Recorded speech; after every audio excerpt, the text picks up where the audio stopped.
Hey, my name is Ben. Thanks for stopping by. Today I'm going to be talking about the basics of how to use a standard charging manifold or gauges for an air conditioning system. So we're going to go through explaining what the different dials mean and the different temperatures that are represented on these gauges, how they correlate to refrigerant, and then also show you how to attach this to an air conditioner. If you don't already have a set of gauges, make sure that you check out the link right in the description under this video. I will link to this same set of gauges if I can, or something very similar. I highly recommend picking up something from either Yellow Jacket or CPS or some American-made company. Buying a set of those cheap Chinese ones, honestly, just not worth it in my opinion. Pick yourself up a nice quality set of gauges because you're going to have these for many years to come. Alright, let's take a closer look at these gauges and I'll show you exactly how to use them. So real quick, we'll go over the gauges themselves and just kind of explain a few different things about them. Right here on the top, these are our actual gauges that we're going to be able to read for our different pressures and temperatures. And these are attached to this manifold right here. Now we have a valve on the right hand side and a valve on the left hand side correlating both to the high pressure side, which is the red, and the low pressure side, which is the blue. So right here, this is our high side manifold valve, and this is the low side valve. I'll explain how these valves work in just a second, but let's look at these hoses down here and the way they're connected. These three right here, straight on the bottom, you can see these are connected straight up into the manifold. So this is the side of the hose that stays connected to the manifold all the time.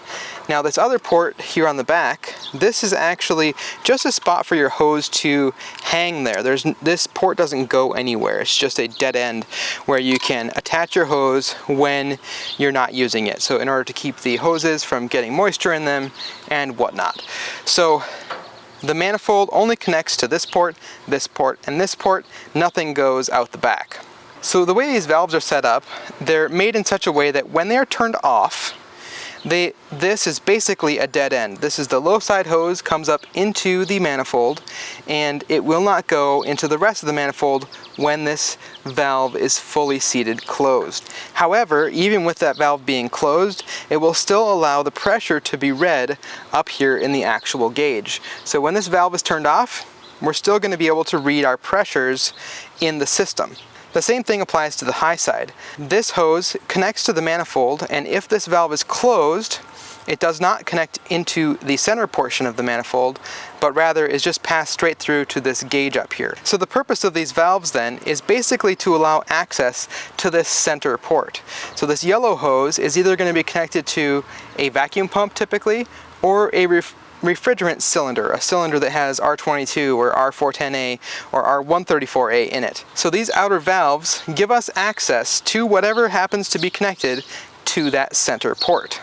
The majority of the time when you add refrigerant, you're going to be adding it through the low side at a nice slow pace. So you'll have your refrigerant cylinder connected to this center yellow hose and open the low side just a tiny bit and slowly add refrigerant to the system. You can sometimes add refrigerant to the high side of the system if the system is off and you need to be charging it from a basically zero starting point. You can charge a portion of it through the high side. Also, if you had a system that was overcharged, you can connect this to the high side port of the system while it is running and dump refrigerant out into a recovery cylinder through this center tap of the gauges. So I think that gives you a pretty good overview of the physical aspects of the gauges themselves. And now let's go ahead and move on to understanding what all these numbers are about here on each individual gauge. So here we have a close-up of the gauges themselves, the low side and the high side. You can see how we have numbers around the outside edge of each gauge, and that corresponds to PSIG. So it's going to be relative to the atmospheric pressure, so 0 right there represents 0 PSIG. When we connect our gauges to the system, it's going to tell us what pressure is in the system, whether it be on the high side over here. You can see there's a much higher range where this can indicate what the pressure is versus the low side. So once we know our pressure, that's when these inner numbers here that you can see marked come into play. Let me get you a close-up of one of these gauges in particular so you can see a little better. So these particular gauges are set up for 3 different types of refrigerant. As you can see, this center ring right here is orange and it is marked for R404A. The middle ring, which is pink, is marked for R410A, and that's your most common air conditioning refrigerant type. The next ring is this green one right here, and that is for R22, which historically has been the most common air conditioning refrigerant, but now has been taken over mostly by R410A. The colors actually correlate to the color of refrigerant cylinder that is designated for each type of refrigerant. So your 404A cylinder is going to be orange, pink for R410A, and green for R22. Which really helps a lot when looking at this gauge. You can very quickly identify which chart we need to be in.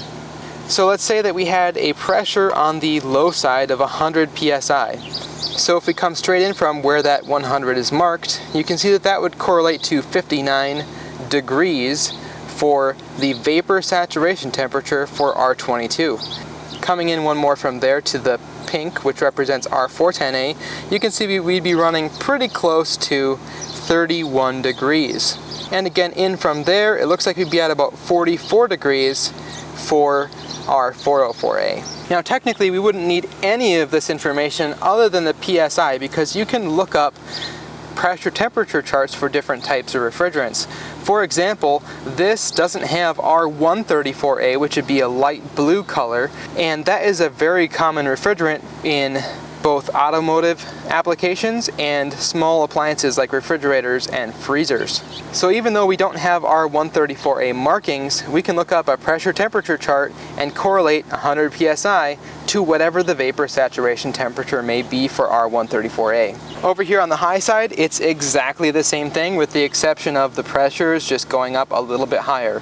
We have the R22, R410A, and R404A charts built into this gauge so we can see exactly what we are working with when we connect these to a system. So now that you know the basics of how a charging manifold works, we can connect it to a system, and I'm going to show you the process for how to do that.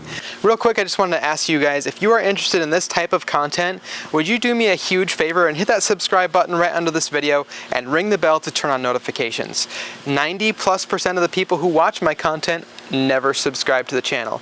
Totally get it if you can't, or if you are only interested in that specific video, but if you want to help me out and help the channel, hit that subscribe button, ring that bell, and I would really appreciate it. Alright, let's keep going. Now before I connect this, I just want to say that this should be one of the last things that you're checking. You should be making sure that you have adequate airflow for your indoor unit and make sure that everything else is working properly before you connect your gauges. Because oftentimes air conditioners and other systems that have refrigerant in them don't leak substantially over the years. Overcharging units is extremely common because people assume that, oh hey, my air conditioner's not working, it must be low on gas or low on refrigerant or low on freon. So it's one of the last things that you want to do. But the purpose of this video is showing you how to use these gauges, so we're going to go ahead and connect it to this system, and I'll explain a few different things regarding that whole process. Alright, let's go ahead and get these things connected and I'll show you how they work. So right here, where the small line and large line come into the air conditioner, this is what we would call the access ports to the air conditioner. Now typically they have this style valve. This is the most common, I would say, and we're not going to have to worry about the position of the valve at all. If this was a king valve, then you would have to potentially adjust this, but it's very uncommon for air conditioning that's mostly in refrigeration. I'll put a link in the description to what king valves are if you are curious about that. So we're just going to remove the caps that protect these ports and make sure that the rubber gasket comes off of there. Sometimes the rubber gasket will stick on the end of that port. Just make sure that that comes off, and if it does come off, make sure that it sits back in that cap again. It's very important that you have a good seal on those. And then we'll remove the low side cap.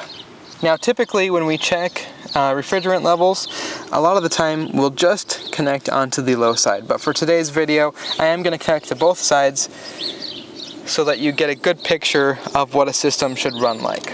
Before we attach our gauges, we're going to go ahead and make sure that both of these valves are closed. So the high side valve is closed and the low side valve is closed. If you connect the hoses while those valves are open, the refrigerant could leak out of this center port here, assuming your hoses were loose, which usually this back hose back here is just loosely tightened onto there. So if you hear hissing after you've connected your ports, it's probably because one of the valves on the gauges got left open or one of these connections is loose. These hose connections on the gauges just need to be finger tight. If you have good quality gaskets in them, you do not have to use a wrench or anything like that to connect these. And that what brings me to the next thing is, on the end of each hose before you connect it, you'll be able to inspect the gasket that is on the end there and make sure that there's no cracks or major damage to them. Even if they do have minor blemishes, they usually will work fine, but just make sure that they are at least going to be usable.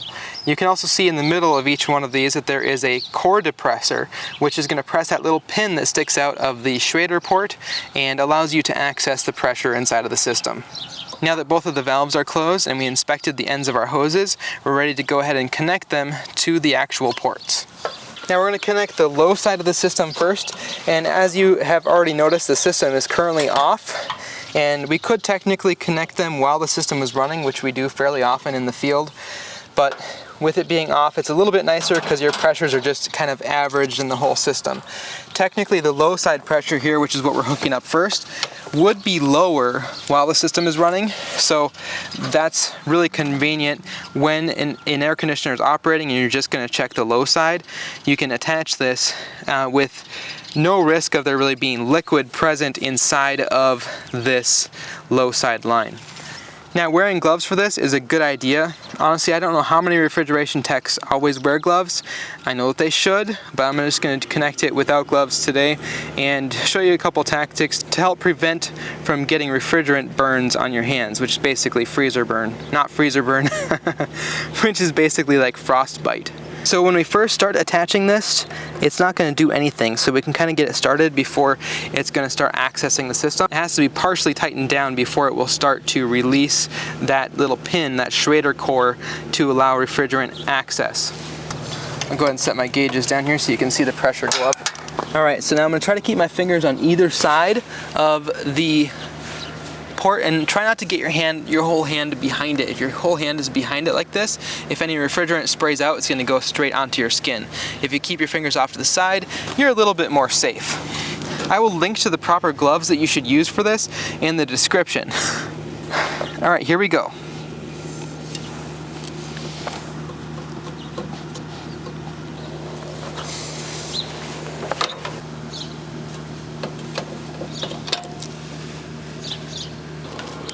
So actually, this is kind of a good example. You saw how the pressure didn't go up there just now, and the reason for that is that this core depressor is not far enough out. So we're just going to bring it out a little bit further. This one is technically not, it doesn't thread in and out, but we can just pull it out a little bit by friction, and that should allow us to get an accurate read on our system. So let's go ahead and connect it again now that we've pulled that core depressor out just a tiny bit. And there we've got a reading.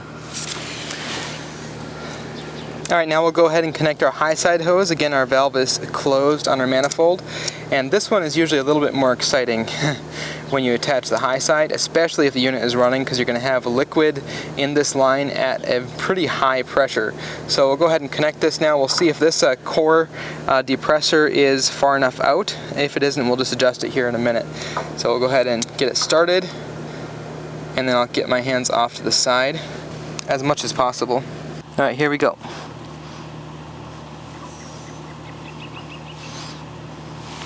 And we are reading a pressure right there, so we were able to get that one connected without adjusting the core depressor. So we have our gauges connected now, and it's showing us the pressures inside of the system. And at this point, you also need to know what type of refrigerant you are working with. You can see right here, we are working with R22 in this case, so this is a little bit older unit.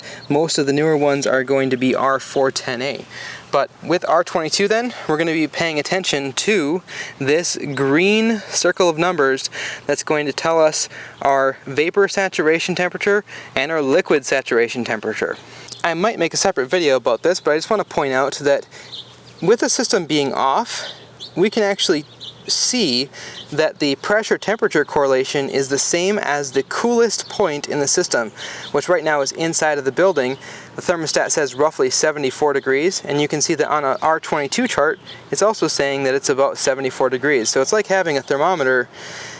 You can tell what the temperature of your system is even while it's off. Now that we have everything connected, we're going to go ahead and fire up the system, and then I'll explain a little bit about what the pressures are reading and whether or not it looks like there's any issues with this particular system.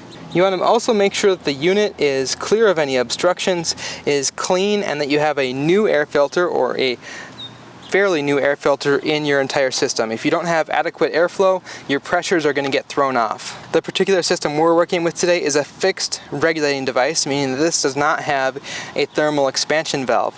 So these pressures correlate very directly to what our ambient conditions are going to be. Alright, I'll go turn it on.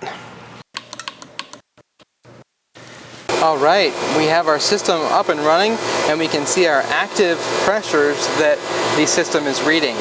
Now generally you want the system to run for several minutes before taking a final reading, but they usually balance out fairly quickly. I can feel right away here that this condenser is pulling heat off of the refrigerant, which is a good sign. It means that most likely the compressor is working properly, and we just have to now look at our finer details of the pressures once everything kind of levels out. You probably saw how at first it pumped down a little bit lower, and then now it's been gradually climbing back up as the refrigerant circulates through the system and everything gets to where it's working properly. Basically, initially when it turns on, you have an imbalance with where the refrigerant is located in the system. Right here we can see our outdoor ambient temperature, which is 76 degrees. Now typically we're going to see a liquid condensing temperature above that. We should at least by around 10 degrees, but the maximum that you would ever want to see is 30 degrees above ambient. So if we look at our pressure temperature correlation, we shouldn't have a temperature greater than 106 degrees, which would be way on the high end of what we would want to see, especially for an air conditioner. So looking at our gauge, we can see that we're running at about 195 psi, and we're looking at our R22 chart. So if we correlate that, it comes out to be roughly 96 degrees or so right there. So our ambient temperature is right at about 76, and we are at 20 degrees above ambient for this particular unit. So our high side pressure looks fantastic. If we had a dirty coil or something out here on this outside air conditioner, this pressure could be upwards of 250 psi or even greater. Or if we had a bad fan motor in this unit, this pressure would be way higher. Or even a bad capacitor. Oftentimes a bad capacitor is kind of a misleading thing for these condenser fans, because sometimes the fan can still spin even with the bad capacitor, just not spinning fast enough. But given everything that we're seeing here, it looks like this is just fine. Alright, let's turn our attention to the low side pressure, and we'll explain that a little bit more. So at first glance, I would probably tell somebody that this looks like this system is a little bit low, or very close to being low. Now, the only way to know if it's low for sure is to make sure that everything else in the system is working properly. I happen to already know that there is an air filter in this system that is towards the very end of its life and needs to be replaced. So I'm going to go pull that air filter out, and we'll see what that does to this pressure here on the low side. The main thing that you don't want to happen is you don't want this pressure to drop low enough to where we get below freezing. If you get below freezing, the inside coil can ice up and basically block off your airflow, and then your pressure will dive way down if your unit actually freezes up. So right now we are on the razor edge of 32 degrees. So instinctively looking at this, I would say, it might be just a tiny bit low. But let's go pull out that dirty air filter and see how much that changes the equation. I will be right back in 1 minute. Alright, here we are looking at the air filter. Let's go ahead and just pull that thing out of here.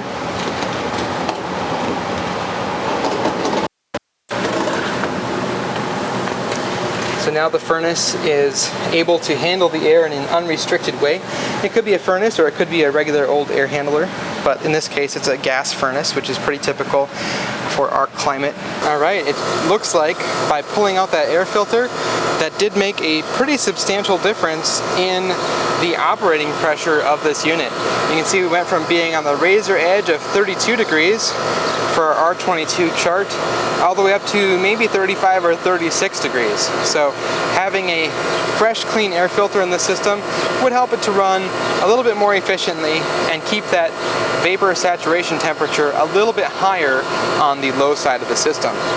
If I were on a service call though right now, I probably would bump this up just a little bit. I'd probably put in 8 ounces of R22 and bring it up to around 40 degrees or so. Now, as far as a range of pressure is concerned, anywhere from 65 to 75 psi is totally acceptable, and even down a little bit lower than that is okay. If this was your air conditioner, I would tell you that it probably will work fine even if we don't add any refrigerant, but if your air filter gets a little bit plugged, you might end up with an iced up A-coil inside of the basement. Another thing I want to mention real quick is that when you have these connected like this, we want to make sure that we don't allow any air back into the system. And if we were going to add refrigerant through this yellow hose, we would first want to bleed off the air that's inside of these lines. And optimally, they would still have R22 from the previous job in them, but it's still a good idea to just take and bleed a little bit out of these hoses before you would connect them onto a tank of refrigerant or other device. Like if we were going to be recovering this refrigerant with a recovery machine, we would bleed the air out of the lines first before we connect this all together. In this case, we're just checking the pressures, so it's not that big of a deal because there's no refrigerant that's going in and out of these ports right now. It's just a little bit of refrigerant pushed into these lines, but none is going back into the system. So if we had a low charge, we would go ahead and connect this to a cylinder of R22, turn it upside down, and slowly add a few ounces of refrigerant, probably like 8 ounces in this particular case. If it was overcharged, we could connect this hose directly to a recovery cylinder, not even a recovery machine, and we could dump off that R22 from the high side into that recovery cylinder, or at least some until the recovery cylinder heated up or got a little bit more pressure in it. So if we were to connect this to a recovery cylinder that had R22 in it, the ambient temperature, which is like 76, would correlate with a pressure of 130 psi. And since our condenser is running at close to 200 psi, we'd be able to dump some refrigerant out of this yellow hose directly into that tank once we bled the air out. So we were able to confirm that our pressures are operating correctly, and now it's time to take the gauges back off of the air conditioner. Now we can do this while it's running, or we can do this while it's turned off. Now these gauges are very standard. They have standard hoses and standard fittings. Now because they have hoses that have little valves on them that are available where you can basically turn off a little valve right here, and then it's a lot easier to disconnect this without refrigerant spraying everywhere. Unfortunately, that's not what we have here today, and I'm going to show you guys what that normal process looks like. It's not pretty and it's not fun, but it's necessary. Now we could turn the unit off to disconnect the hoses, but it doesn't really change the situation that much. It technically would lower the pressure on the high side just a little bit, but it would also raise it on the low side of the system. So we'll start by disconnecting the low side and then move to the high side. Sometimes refrigerant oil sprays everywhere, so hopefully that doesn't happen to my camera. So I'm going to get my fingers on either side of this fitting here and really quickly just turn it off. See how that was not a big deal at all? Just a little bit of vapor escaped, not a big deal. We're going to do the high side now, and this is absolutely no fun at all. I'm going to keep my fingers on either side. Again, it's much better to wear gloves that are non-porous for this, and I'll link to the gloves that you should use in the description.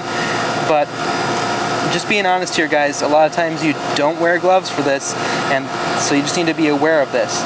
If for some reason refrigerant kept spraying out of this unit, don't try to plug it or block it off with your hands. It's just not worth it. You'll freeze the skin off your hands by doing that. All right, here we go. I'm just going to get it started where I can kind of feel it. You can turn it the first little bit and it won't start to leak yet. So now we know that it's loose, and we'll go ahead and turn it off as fast as we can, and it's going to kind of spray refrigerant all over the place. Because basically it's going to release a little bit of liquid that was in this particular hose. Here we go.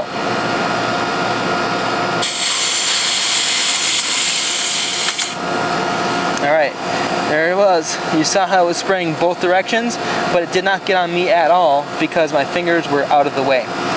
Now we can go ahead and reattach the caps. And after you're done using your hoses, make sure that you reattach them onto the manifold so that dirt and moisture doesn't get into the actual hoses. Alright, well that has been how to use refrigerant gauges, the standard charging manifold from Yellow Jacket in particular. I'll link to this set of gauges in the description of this video, as well as my favorite pair of digital gauges should you want to splurge for a fancier option where it does all of the math real time with being able to calculate superheat and subcooling and all that kind of stuff. So make sure to check out those links in the description.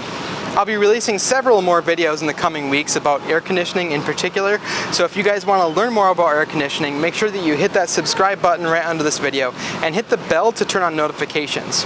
If you want to keep learning about air conditioning with me, I'll put a couple of videos right here on the screen. This is the one I think you want to watch, whereas this one up here is the one that YouTube thinks that you want to watch. Alright, thanks a ton for watching. We'll talk to you right over there. If this video earned your subscription, hit that subscribe button right under this video and click on the bell to turn on notifications.